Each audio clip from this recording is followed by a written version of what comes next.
Greetings from St. Joseph College of Communication, Changanasheri.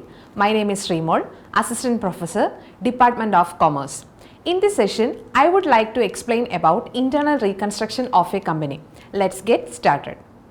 Reconstruction എന്ന term ഒരു കമ്പനിയുടെ റീഓർഗനൈസേഷനെ സൂചിപ്പിക്കുന്നു. It may result in the reduction of claims of both the shareholders and creditors against the company. It takes place when the financial position of the company is not good due to huge accumulated losses, fictitious assets and overvaluation of assets. ഭാവിയിൽ കമ്പനിയെ കാര്യക്ഷമമായി പ്രവർത്തിപ്പിക്കുക എന്ന ലക്ഷ്യത്തോടെ കമ്പനിയുടെ financial സ്ട്രക്ചറിൻ്റെ reorganisation ആണിത്. Reconstruction മെയിനായും രണ്ട് തരത്തിലാണുള്ളത്: external reconstruction and internal reconstruction. In external reconstruction, the existing company has to be liquidated for the purpose of forming another new company which takes over the business of the existing company which is in a bad financial position. എന്നാൽ internal റീകൺസ്ട്രക്ഷനിൽ നിലവിലുള്ള ഒരു കമ്പനിയെ ഏറ്റെടുക്കുന്നതിന് ലിക്വിഡേഷനോ പുതിയ കമ്പനിയുടെ രൂപീകരണമോ ഇല്ല. എന്താണ് internal റീകൺസ്ട്രക്ഷൻ്റെ meaning എന്നുള്ളത് നോക്കാം. Internal reconstruction means the reorganisation of the existing financial structure of A company without foaming A new company. It includes alteration of share capital, reduction of share capital, variation of shareholders' rights and scheme of compromise or arrangement.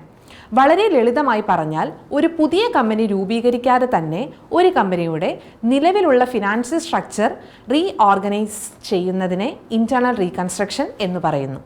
It is generally resorted to write off past accumulated losses, fictitious assets and intangible assets by a scheme of capital reduction.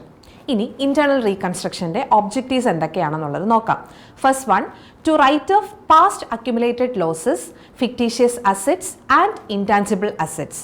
Second, to reduce the face value of shares to their real value on a scheme of capital reduction. Third, to present the true and fair value of the firm by writing off huge losses of past years and by writing down the value of assets to its true values.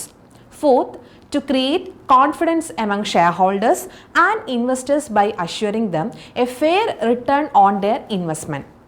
Fifth, to enhance the goodwill of the company and gain public confidence. Sixth, to ascertain the real value of net assets. ഇത്രയുമാണ് internal റീകൺസ്ട്രക്ഷൻ്റെ objectives എന്ന് പറയുന്നത്. ഇനി internal റീകൺസ്ട്രക്ഷൻ്റെ methods ഏതൊക്കെയാണെന്നുള്ളത് നോക്കാം. There are two methods of internal reconstruction. First one, alteration of share capital, and the second method is reduction of share capital. ആദ്യം alteration of share capital എന്താണെന്നുള്ളത് നോക്കാം. ഓൾട്രേഷൻ ഓഫ് ഷെയർ ക്യാപിറ്റൽ എന്നാൽ share ക്യാപിറ്റലിനെ ഘടന മാറ്റുന്നു എന്നാണ്. അതിന് കോടതിയുടെ അനുമതി ആവശ്യമില്ല. It has been stated under section 61 to 64 of the companies act 2013. ഒരു കമ്പനിയുടെ ഷെയർ ക്യാപിറ്റലിൽ മാറ്റം വരുത്താൻ കഴിയുന്ന വ്യത്യസ്ത വഴികൾ ഇനി പറയുന്നവയാണ്. ഒന്നാമത്തേത്, increase the share capital by issue of new shares. അതായത് പുതിയ ഷെയർസ് ഇഷ്യൂ ചെയ്ത് കമ്പനിയുടെ ഷെയർ ക്യാപിറ്റൽ കൂട്ടുക.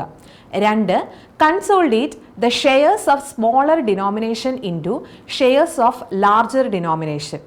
ചെറിയ മൂല്യമുള്ള ഷെയർസ് കൂട്ടിച്ചേർത്ത് ലാർജർ ഡിനോമിനേഷൻ ആക്കുക എന്നുള്ളതാണ് ഇത്. ഇനി ഇതിൻ്റെ നേരെ ഓപ്പോസിറ്റ് ആണ് അടുത്തത് വരുന്നത്. മൂന്നാമത്തേത്, subdivide the shares of larger denomination into shares of smaller denomination. ഇവിടെ വലിയ മൂല്യമുള്ള ഷെയർസ് സബ്ഡിവൈഡ് ചെയ്ത് ചെറിയ മൂല്യമുള്ള ഷെയർസ് ആക്കുന്നു. നാല്, convert the fully paid up shares into stock or reconvert stock into fully paid up shares. അതായത് ഫുള്ളി പെയ്ഡ് അപ്പ് ഷെയർസിനെ സ്റ്റോക്കിലേക്കോ അല്ലെങ്കിൽ സ്റ്റോക്കിനെ ഫുള്ളി പെയ്ഡ് അപ്പ് ഷെയർസിലോട്ടോ മാറ്റുക. Cancel the unissued shares. Issue ചെയ്യാത്ത ഷെയർസ് ക്യാൻസൽ ചെയ്യുക. ഷെയർ ക്യാപിറ്റലുമായി ബന്ധപ്പെട്ട് കമ്പനീസ് ആക്ടിലുള്ള മെയിൻ പ്രൊവിഷൻസ് എന്തൊക്കെയാണ് എന്നിനി നോക്കാം. ഒന്നാമത്തേത്, ആർട്ടിക്കിൾസ് ഓഫ് അസോസിയേഷനിൽ ഷെയർ ക്യാപിറ്റൽ ഓർ കൺസോളിഡേഷൻ അല്ലെങ്കിൽ സബ് ഡിവിഷൻ അല്ലെങ്കിൽ ഷെയറുകൾ സ്റ്റോക്കിലേക്ക് മാറ്റുന്നതിനോ അല്ലെങ്കിൽ ഷെയറുകൾ ക്യാൻസൽ ചെയ്യുന്നതിനോ ഉള്ള ഒരു വ്യവസ്ഥ ഉണ്ടായിരിക്കണം. രണ്ട്, കമ്പനിയുടെ ജനറൽ മീറ്റിംഗിൽ ഒരു ഓർഡിനറി റെസൊല്യൂഷൻ പാസ്സാക്കിയിരിക്കണം. മൂന്ന്, ഓൾട്രേഷൻ പാസ്സായി 30 ദിവസത്തിനകം കമ്പനി രജിസ്ട്രാർക്ക് നോട്ടീസ് നൽകേണ്ടതുണ്ട്. 4. ഓഹരികൾ ഒരു സ്റ്റോക്ക് എക്സ്ചേഞ്ചിൽ ലിസ്റ്റ് ചെയ്തിട്ടുണ്ടെങ്കിൽ സെബിയുടെ അനുമതി ആവശ്യമാണ്, എന്നാൽ കോടതിയുടെ സ്ഥിരീകരണം ആവശ്യമില്ല. Let's see different ways in which share capital can be altered. First one, increase in share capital. The company can increase its share capital by issuing new shares. If the articles are silent on this issue, the same can be amended to that effect by passing a special resolution. ഈ കേസിൽ രണ്ട് journal എൻട്രികൾ ആണുള്ളത്. ഒന്നാമത്തേത് bank account ഡെറ്റ് to equity share application and allotment. 2. Equity share application and allotment account ഡെറ്റ് to equity share capital account. Example, A Limited issued 1 lakh equity shares of rupees 10 each at par.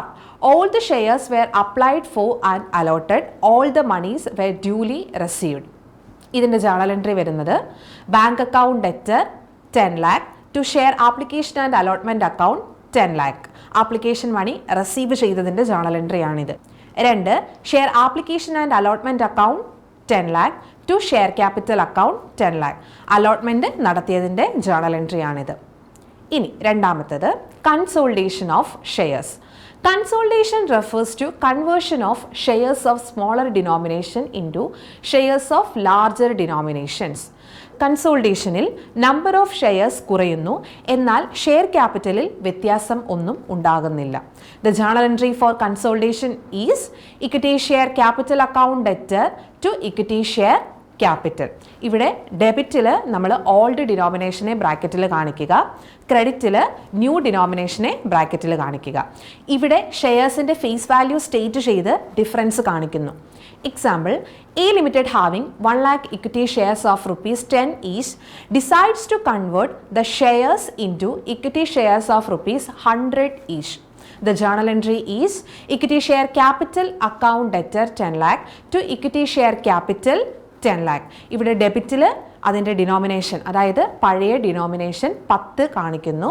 ക്രെഡിറ്റിൽ equity share ക്യാപിറ്റലിൻ്റെ ബ്രാക്കറ്റിൽ 100 എന്നുള്ള പുതിയ denomination കാണിക്കുന്നു. 3. Subdivision of shares. Subdivision of shares means conversion of shares of larger denomination into shares of smaller denominations. Number of shares increase ആവുന്നു, എന്നാൽ share ക്യാപിറ്റലിൽ change ഒന്നും ഉണ്ടാവുന്നില്ല. The journal entry is equity share capital account debtor to equity share capital. ഇവിടെ ഡെബിറ്റിൻ്റെ ബ്രാക്കറ്റിൽ old denomination കാണിക്കുന്നു, ക്രെഡിറ്റിൻ്റെ ബ്രാക്കറ്റിൽ new denomination കാണിക്കുന്നു. Example, A Limited having 1 lakh equity shares of rupees 10 each decided to subdivide the shares into shares of rupees 1 each. The journal entry is equity share capital account debtor 10 lakh to equity share capital account 10 lakh. ഇവിടെ ഡെബിറ്റിൻ്റെ ബ്രാക്കറ്റിൽ 10 എന്നുള്ള പഴയ ഡിനോമിനേഷനും ക്രെഡിറ്റിൻ്റെ ബ്രാക്കറ്റിൽ 1 എന്നുള്ള പുതിയ ഡിനോമിനേഷനും കാണിക്കുന്നു. 4. Conversion of shares into stock. A company may convert its shares into stock or stock into shares of any denomination. ഷെയർസും സ്റ്റോക്കും തമ്മിൽ ചെറിയ വ്യത്യാസമാണുള്ളത്. ഷെയർസ് ജനറലി റൗണ്ട് ഡിനോമിനേഷനിൽ ആണുള്ളത്, but stock may be in fractions. The journal entry is equity share capital account debtor to equity stock account. ഒരു example നോക്കാം. A Limited having 1 lakh equity shares of rupees 10 each decided to convert the equity shares into equity share stock. ഇവിടുത്തെ journal entry വരുന്നത് equity share capital account ഡെറ്റ് 10 lakh to equity share account 10 lakh. 5. Cancellation of unissued shares. A company may cancel its shares which have not been taken up or agreed to be taken up by any person and reduce the amount of shares so cancelled. ഇവിടെ journal എൻട്രിയുടെ ആവശ്യം ഇല്ല, but there are some provisions about cancellation of shares. എന്തൊക്കെയാണ് ആ provisions എന്നുള്ളത് നോക്കാം. 1. A company must be authorized by its articles of association to effect a change. 2. A resolution passed by an extraordinary general meeting must sanction such a change. 3. A notice is to be sent to the registrar of companies within 30 days of alteration. ഇനി രണ്ടാമത്തേതാണ് reduction of share capital. Reduction of share capital is the cancellation of any paid up share capital which is lost or unrepresented by available assets. It includes the writing of lost capital, refunding surplus paid up capital, and reducing liability of the members for uncalled capital. This is actually resorted to write off the past accumulated losses and intangible assets of the company. Procedure for reduction of capital. അപ്പോൾ capital reduce ചെയ്യണമെന്നുണ്ടെങ്കിൽ എന്തൊക്കെയാണ് procedure എന്നുള്ളത് നോക്കാം. A company can reduce its share capital as per the provisions of section 66 of the companies act 2013. ഒന്നാമത്തെ provision, കമ്പനിയുടെ articles of അസോസിയേഷനിൽ share capital റിഡക്ഷൻ്റെ provision ഉണ്ടായിരിക്കണം. 2, ഷെയർ ക്യാപിറ്റൽ റിഡക്ഷന് വേണ്ടി കമ്പനി ഒരു സ്പെഷ്യൽ റെസൊല്യൂഷൻ പാസ്സാക്കിയിരിക്കണം. 3, ക്യാപിറ്റൽ റിഡക്ഷൻ സ്ഥിരീകരിക്കുന്ന ഉത്തരവിനായി കമ്പനി ട്രിബ്യൂണൽ അല്ലെങ്കിൽ കോടതിയിൽ അപേക്ഷ നൽകണം. 4, ഷെയർ ക്യാപിറ്റൽ കുറയ്ക്കുന്നതിനുള്ള സ്ഥിരീകരണ ഉത്തരവ് കമ്പനി ട്രിബ്യൂണൽ നിർദ്ദേശിക്കുന്ന വിധത്തിൽ പ്രസിദ്ധീകരിക്കണം. 5, ട്രിബ്യൂണലിന് ഷെയർ ക്യാപിറ്റൽ കുറയ്ക്കുന്നത് സ്ഥിരീകരിക്കുന്ന ഈ ഉത്തരവിൻ്റെ നേരിട്ടുള്ള പകർപ്പ് ലഭിച്ച് 30 ദിവസത്തിനുള്ളിൽ കമ്പനിയുടെ രജിസ്ട്രാർ മുമ്പാകെ ഹാജരാക്കണം. ക്യാപിറ്റൽ റിഡക്ഷൻ്റെ മിനിറ്റ്സും രജിസ്ട്രാർക്ക് രജിസ്ട്രേഷന് വേണ്ടി ഫയൽ ചെയ്യണം. രജിസ്ട്രാർ ഇതിനായി ഒരു സർട്ടിഫിക്കറ്റ് ഇഷ്യൂ ചെയ്യും. കമ്പനി ലോ ട്രിബ്യൂണൽ ഒരു നിശ്ചിത കാലയളവിലേക്ക് കമ്പനിയുടെ പേരിൽ and reduced or after reconstruction എന്ന വാക്കുകൾ ചേർക്കാൻ ആവശ്യപ്പെടും.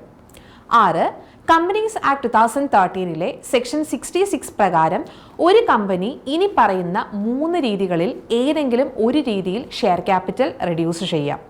First one, by extinguishing or reducing the liability of the shareholders with respect to uncalled capital. 2, by refunding any paid up share capital which is excess of the needs of the company.